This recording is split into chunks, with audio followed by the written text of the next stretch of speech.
இன்னைக்கு நம்ம கண்டென்ட்ல பார்க்க போற கண்டென்ட் கும் அப்படின்னு அழைக்கப்படுற பெண் ஆவி.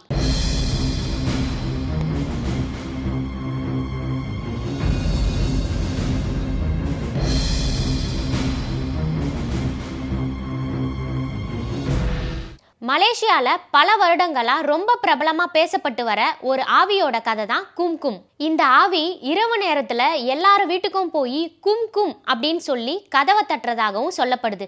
இந்த ஆவி எப்படி உருவாச்சு அப்படின்னு இப்ப நம்ம பார்க்கலாம். மலேசியாவில் ஒரு பெண் வாழ்ந்துட்டு வராங்க. அவங்க பார்க்கறதுக்கு ரொம்பவே சுமாரா இருப்பாங்க. அவங்களுக்கு அழகாகணும் அப்படின்னு ரொம்பவே ஆசை. அதனால பிளாக் மேஜிக் பண்ற மந்திரவாதி கிட்ட போய் என்னை எப்படியாவது அழகாக்குங்க அப்படின்னு கேட்குறாங்க. அதுக்காக நான் என்ன வேணா பண்றேன் அப்படின்னு சொல்றாங்க. அதுக்கு அந்த மந்திரவாதி, நான் உங்களை கண்டிப்பா அழகாக்குறேன், ஆனா நீங்க ஒரு கண்டிஷனை அக்செப்ட் பண்ணணும், அதை பண்ணீங்கன்னா மட்டும்தான் நீங்க எப்பவுமே அழகா இருப்பீங்க அப்படின்னு அவர் சொல்றாரு. நீங்க என்ன சொன்னாலும் நான் கேட்கறேன் அப்படின்னு சொல்லி இவங்களும் அக்செப்ட் பண்றாங்க. இவர் என்ன சொல்றாருன்னா, நான் உங்களை அழகா மாத்தினதுக்கு அப்புறம் 44 நாளைக்கு நீங்க கண்ணாடியே பார்க்க கூடாது அப்படின்ற ஒரு கண்டிஷனை சொல்றாரு. அதுக்கு இவங்க, ஓகே நான் கண்டிப்பா கண்ணாடியை பார்க்க மாட்டேன், எனக்கு இந்த அழகு எப்பவுமே பர்மனண்டா இருக்கணும், அதுக்கு நான் என்ன வேணா செய்வேன் அப்படின்னு சொல்லிட்டு அந்த கண்டிஷனுக்கு ஓகே சொல்லிடுறாங்க. மந்திரவாதியும் இந்த பொண்ணை ரொம்பவே அழகா மாத்திடுறாரு. அடுத்த நாள்லயே எல்லாருமே இவங்களை பார்த்துட்டு சொல்றாங்க, நீங்க ரொம்பவே அழகா இருக்கீங்க, இந்த மாதிரி ஒரு அழகை நாங்க பார்த்ததே இல்லை அப்படின்னு சொல்றாங்க. ஆனா இவங்களுக்கு ரொம்ப ஆசையா இருந்தது, நம்ம கண்ணாடியை பார்க்க முடியலையே, நம்ம எவ்வளவு அழகா இருக்கோம்னு நம்மளுக்கே தெரியலையே அப்படின்னு சொல்லிட்டு ரொம்பவே ஃபீல் பண்ணிட்டு இருந்தாங்க. இப்படியே நாட்களும் போகுது. 43வது நாள் ஒரு பையன் இவங்க கிட்ட வந்து, நீங்க ரொம்ப அழகா இருக்கீங்க, இந்த மாதிரி ஒரு அழகை நான் பார்த்ததே இல்லை அப்படின்னு இந்த பொண்ணை ரொம்ப பிரைஸ் பண்றாரு.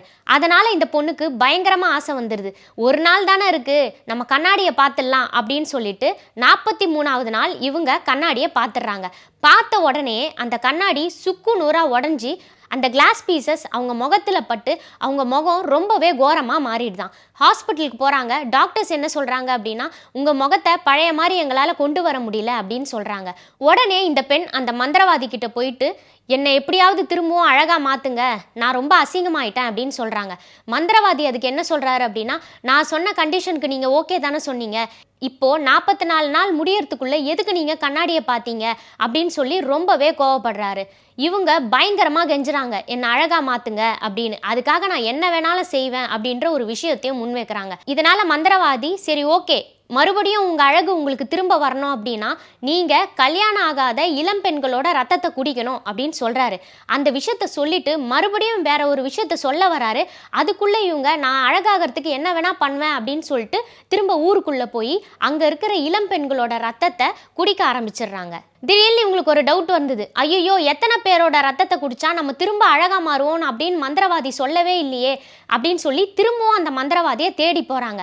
ஆனா அந்த மந்திரவாதி அந்த இடத்துல இல்லையா. இதனால அந்த பெண், நம்ம நிறைய இளம் பெண்களோட ரத்தத்தை குடிச்சிட்டே இருக்கலாம், நம்ம எப்ப அழகா மாறுறோமோ அப்ப ஸ்டாப் பண்ணிடலாம் அப்படின்னு சொல்லிட்டு நிறைய பெண்களை கொன்னு அவங்க ரத்தத்தை குடிச்சிட்டே இருந்திருக்காங்க. இதனால கிராம மக்கள் எல்லாருமே சேர்ந்து அந்த பொண்ணை அடிச்சே கொன்னு இருக்காங்க. அந்த பெண் இறந்து போயிடுறாங்க. இறந்து போன அந்த பெண் ஆவியாக வந்து நைட் டைம்ல எல்லாரும் வீட்டோட கதவை தட்டும் அப்படின்ற ஒரு விஷயத்தையும் சொல்றாங்க. அது மட்டும் இல்லாம கும் அப்படின்னு சொல்லி தான் கதவை தட்டுமா. ஆண்கள் கதவை திறந்தாங்க அப்படின்னா அந்த ஆவி அவங்கள எதுவுமே பண்ணாம திரும்ப போயிடுமா. இதுவே கல்யாணம் ஆகாத இளம் பெண்கள் அந்த கதவை திறந்தாங்க அப்படின்னா அவங்கள கொன்னு ரத்தத்தை குடிக்கிறதாகவும் சொல்லப்படுது.